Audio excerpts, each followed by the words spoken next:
자, 그래서 이제 이 유대인이 예수를 믿지 못하는 이유, 이것을 이제 우리가 이제 생각할 때 그들에게 있어서 먼저 성경관, 여기서부터 차이가 있다는 것을 우리가 일단은 전제를 해놓고요. 그 다음에 이제 그들은 지금도 예수님을 도저히 믿을 수 없는 이유를 26가지를 대고 있다. 왜 딱 26가지밖에 없을까? 왜 하필이면 26가지일까? 그래서 이 26가지를 밝히면서 오히려 예수님을 믿는 우리 기독교인들을 굉장히 당황스럽게 만들어가고 있다 하는 것인데요. 그러니까 이 26가지를 밝히는데 왜 26가지 이유를 제시할까? 여러분 한번 생각해 보셨나요? 이 26가지 이유를 제시하는데 그 이유가 뭘까? 그들이 예수님을 믿지 못하는 이유, 왜 하필이면 26가지냐? 그러니까 이 26이라는 숫자 속에 감추어진 비밀, 이 감추어진 그 의미는 무엇이냐 하는 것이죠. 여러분들은 26 하면 생각나는 게 뭐예요? 영어 알파벳이 26개인데? 아닌 거예요? 예. 그러니까 26이라는 이 숫자에 담긴 비밀은 무엇일까라고 우리가 한번 생각해 본다고 하면 제일 먼저 여러분이 한번 생각해 보세요. 이제 유대인들이 자녀들에게 그 성경을 가르치든지 무엇을 가르치든지 히브리어를 가르치든지 제일 먼저 가르치는 것은 요 두 단어를 제일 먼저 가르칩니다. 그러니까 말을 배울 때 제일 먼저 이것을 가르치는데, 요 에메트라는 것은 여러분들이 진리라는 단어라는 것은 너무나 잘 알고 있습니다.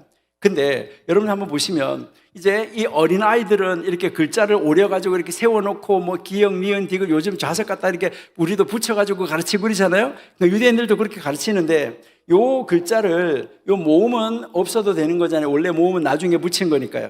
요거를 가르칠 때 뭐라고 가르치냐면 이것을 스티로폼을 뚜껑을 가지고 딱 오려서 세우면은 요 에메트라는 글자는 서 있을까요? 넘어질까요? 견고하게 서 있어요. 다리가 2개, 평평. 여기도 다리가 2개면서 평평해요. 근데 거짓이라는 단어. 요거는 스티로폼을 오려가지고 딱 붙여놓으면 서 있을까요? 자빠질까요? 처음에 가르치는 것이 뭐라고 가르치냐면 진리 위에 서면 어떻게 한다고요? 견고하게 설 수 있는데 거짓 위에 서면 어떻게 된다고요? 무너진다. 가장 먼저 제일로 중요한 게 바로 뭐예요? 거짓과 진리예요. 그러니까 진리와 거짓을 가장 먼저 가르쳐야 돼요. 그러니까 우리들도 가장 먼저 가르쳐야 되는 것은 바로 뭐예요? 거짓과 진리예요. 여러분, 우리가 유대인들을 만나가지고 전도하려고 달려들었을 때, 그들에게 전도하려고 할 때, 그들에게 접근을 했을 때 거짓이 보였다 이렇게 하면 어떻게 될까요? 말할까요? 안 해요. 이거 굉장히 지금 중요한 이야기입니다. 근데 여기서 한번 보세요. 이 에메트라고 이야기를 하는데 사실은 이 에메트라는 단어는 이제요 머리 글자를 딴 두문자어라고 이야기를 하는 거예요. 그러니까 이게 두문자어인데 이렇게 이 단어가 세 단어가 있으면 여기에 머리 글자를 딴 거예요. 요 머리 글자를 이렇게 따가지고 쭉 읽으니까 이게 에메트라는 단어가 됐는데 여러분들이 잘 아신 대로 진실하다, 솔직하다 이렇게 할 때 여기에서 요 두 글자를 따가지고 뭐 하죠? 진솔하다 이렇게 머리 글자를 따서 이야기를 하는데 요즘에는요 우리 엄마들이 얼마나 욕심이 많은지 엄마들이 진짜 욕심이 과하더라고요. 제가 백석대학교에서 26년 동안 있었는데 그 학교에서 있는 동안에 아이들 이름을 이렇게 보면은요 성경에 나오는 이름을 가지고 이름을 많이 지어주잖아요. 그 이름 지어주는데 보니까요 주로 뭐라고 지어준지 아세요? 엄청나게 좋은 이름이 많은데 아주 욕심이 되게 많은 엄마들은 이름을 다솔이라고 지어줘요. 다솔 뭔지 알아요? 다윗, 솔로몬. 다윗하고 솔로몬 그 앞에 머리 글자를 놔서 다솔. 야, 진짜 욕심 많다. 그러니까 다윗 같은 솔로몬 같은 이제 이런 것을 이제 원하는 것이죠. 이렇게 해서 여기에 에메트라는 단어를 여기에 이렇게 써준다. 진리다라고 이야기하는데 이것은 하나님은 왕이다 영원히. 하나님은 왕이다 영원히. 이것만이 참 진리라는 거예요. 나머지는 다 상대적이라는 거예요. 이 지상에 있는 진리 상대적이라는 거예요. 그러니까 하나님만이 왕이다. 그래서요 이 삼위일체 하나님만이 왕이시다. 이것이 진리고 그 하나님 이외의 것은 상대적 진리다. 그러니까 이것을 이제 이야기를 하면서 이제 이 거짓은 무엇인가 이것을 이야기를 하는데, 여러분은 진리를 상징하는 숫자는 얼마일까요? 자, 9. 거짓을 상징하는 숫자는요? 어떻게 아셨어요? 자, 거짓을 상징하는 숫자는 6이에요. 그런데요, 여러분 한번 잘 보세요. 한번 잘 보시면은요, 여러분들이 포켓볼 당구장 가보셨나요? 포켓볼 당구장에 가면 1번에서 9번까지 막 공이 있잖아요. 이렇게 콱 치면 막 굴러다니잖아요. 어떤 게 9번이고 어떤 게 6번이에요?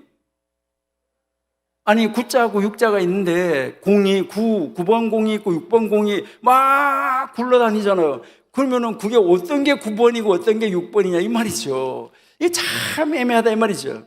그래서 6 밑에 줄이 쳐져 있는 거예요? 아니면은 9 위에 줄이 쳐져 있는 거예요? 줄이 쳐져 있는 게 9요, 6이요 도대체 어떤 거냐 이제 이 말이죠.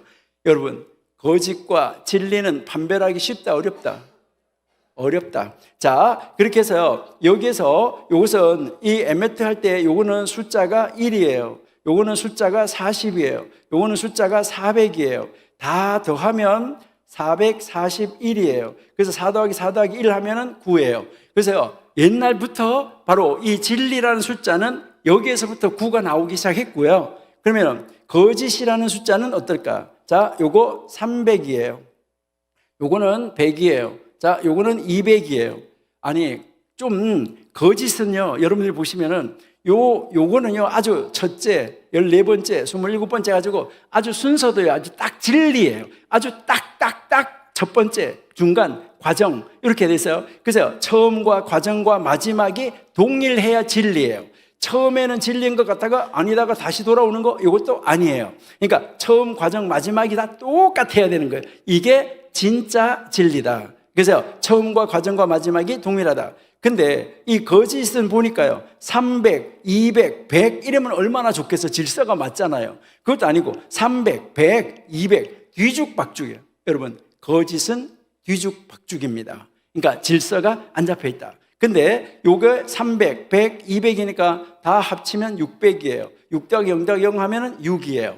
자, 요렇게 해서 거짓은 6이라는 숫자가 고대 근동에서는 6, 거짓, 그다음에 이제 9는 진리, 이렇게 되어졌다는 것이죠. 자, 이런 것을 바탕에다가 두고 예수를 못 믿는 이유를 왜 26가지를 제시했느냐, 이것을 우리가 한번 찾아봐야 되는데, 이것은 바로 무엇을 이야기를 하는 것일까 할 때, 요 여호와라는 단어, 하셴이라는 단어, 요 이름의 숫자예요.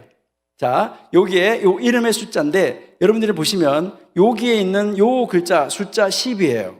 그리고요, 요 두 번째 글자 숫자 5, 또 요 글자가 똑같은 글자죠, 숫자 5. 요게 중간에 있는 글자 숫자 6이에요. 자, 요렇게 해서 요 숫자를 다 합치면은 몇 개냐면 26이에요.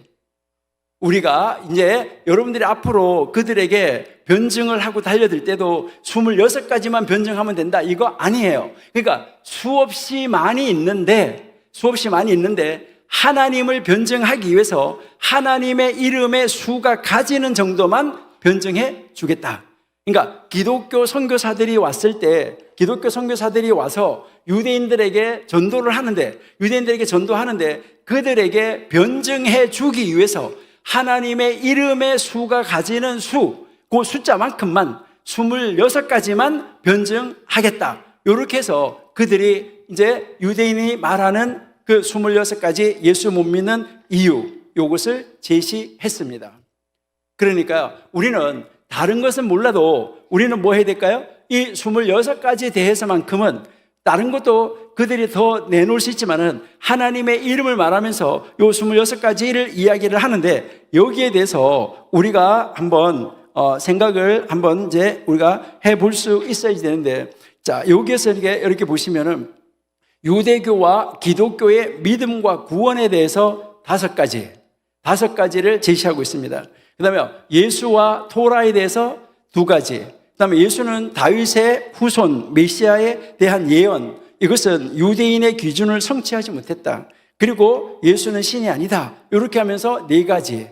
그 다음에 기독교 경전, 기독교의 성경은 예수가 유태인 메시아라고 하는 이 사상을 지원하기 위해서 거짓, 이제 이 메시아 예언을 창조해냈다. 이것을 가지고 네 가지. 바울은 성인이고 사도인가? 아니면 거짓말쟁이 이단인가? 여기에 대해서 한 가지. 그 다음에 기독교 성경은 확실한 것인가? 여기에 대해서 6가지를 제시하고 있어요. 그 다음에 예수는 누구인가? 여기에 대해서 3가지. 그리고요, 토라는 이방인을 위한 하나님으로 이르는 길을 토라가 제공하고 있다. 이것을 가지고 한 가지. 이렇게 해서 이제 이 8가지 카테고리 안에서 지금 이제 그들이 제시하고 있는 것은 다 이제 26가지를 제시하고 있다. 이것을 우리가 한번 우리가 보시면서 정말 우리가 이들에게 어떻게 접근을 하고 이들을 어떻게 가슴에 품고 우리가 기도할 것인가 하는 그러한 지혜와 능력, 이것을 우리가 구해야 돼요. 그래서 우리가 하나님, 저들이 하나님의 선택받은 민족이었는데 지금 메시아로 오신 예수님을 받아들이지를 못하는데 저들을 어떻게 우리가 구원해낼 수 있습니까? 저들을 구원해낼 수 있는 지혜, 저들과 우리가 이제 그 하나님의 말씀을 가지고 대화를 하고 하나님의 말씀을 가지고 논쟁을 하고 변증을 할 때 하나님이 우리에게 지혜를 주셔서 우리의 입을 통하여서 나가는 하나님의 말씀을 통하여서 그들의 마음이 뜨거워지도록, 그들의 마음속에 예수가 자리 잡을 수 있도록, 그들의 마음속에 예수가 메시아라는 것이 인정되어질 수 있도록 어떻게 하면 할 수 있을까요? 이것을 가지고 우리가 고민하고 기도하면서 그들을 예수님 앞으로, 하나님 앞으로 예수님을 메시아로 믿는 이런 사람으로 인도해 갈 수 있는 우리들이 되어야 되지 않을까, 이것을 한번 생각해 봅니다. 그래서요, 오늘 이 저녁에 여러분, 우리가 유대인을 전도하기 위해서 우리는 무엇을 예비하고 무엇을 준비해야 될까? 하나님 앞에 우리 지혜를 구하시는 여러분들이 되시기를 바랍니다. 그리고 이 하나님과 우리가 싸워나가는 데 있어서 이 하나님과 더불어서 하나님이 나의 힘이 되어 주셔서 유대인들을 하나님 앞으로 인도해 내는데, 하나님 나에게 필요한 것이 무엇인지 우리가 그것을 더 잘 준비해서 우리가 하나님 우리에게 주신 달란트를 가지고 내가 믿는 예수님을 어떻게 증거하고 보여줄 것인가, 이것을 고민하면서 기도해서 우리 하나님으로부터 능력을 얻어서 지혜를 얻어서 유대인들을 백투 예루살렘 시키는 것뿐만 아니라 그들을 어떻게 바로 예수를 메시아로 믿는 사람으로 만들어서 구원의 반열에 세워나갈 것인가, 이것을 가지고 고민하시는 이 유대인을 마음에 품은 여러분들이 다 되시기를 바랍니다. 그래서 하나님이 기뻐하시는 가운데 우리가 이루어갈 수 있기를 바랍니다. 그래서 이 유대인 학자들이 하나님의 이름의 명예를 간직하고 지키기 위해서, 그리고 유대인들은 기독교 선교사들로부터 유대인들을 보호하기 위해서 그들이 예수를 믿을 수 없는 그 이유를 26가지로 제안하고 있다 하는 것, 이것을 여러분들이 연구하고 이제 공부를 해서 우리 앞으로 유대인들을 만나서 정말 끈기 있게 인내하면서 그들을 하나님 앞으로 인도해내는, 원가지가 꺾어진 것을 다시 살려내는 우리들이 될 수 있으면 참 좋겠습니다. 그래서 이 밤에 우리 잠시 한번 기도하는 그런 시간을 가지도록 하겠습니다. 하나님, 유대인들이 예수를 믿지 못하는 26가지 이유를 제시하고 있는데 우리는 그것을 다 좀 공부할 수 있는 그런 기회가 있으면 공부할 수 있도록 도우시고, 어떻게 하면 그들에게 우리가 예수님이 그들을 향하여서 말씀하셨던 것처럼 하나님이 구약에서 말씀하신 것이 이런 뜻이다 라고 그들에게 우리가 제시해 줄 수 있는 그러한 학자의 혀를 가진 사람, 지혜를 가진 사람, 이런 사람이 하나님 우리가 될 수 있도록 해주세요 라고 기도하고, 그들이 우리에게 복음을 전파해주고 그들은 지금 거기서 떨어져 나갔는데 하나님 저들을 어떻게 하나님 예수님을 메시아라고 인정하고 받아들일 수 있는 자리로 저들을 인도해 드릴 수가 있습니까? 이것을 가지고 우리 통성으로 주여 한번 외치시고 함께 기도하는 시간을 가지도록 하겠습니다. 우리 함께 주여 하시고 기도하는 시간 갖도록 하겠습니다. 주여!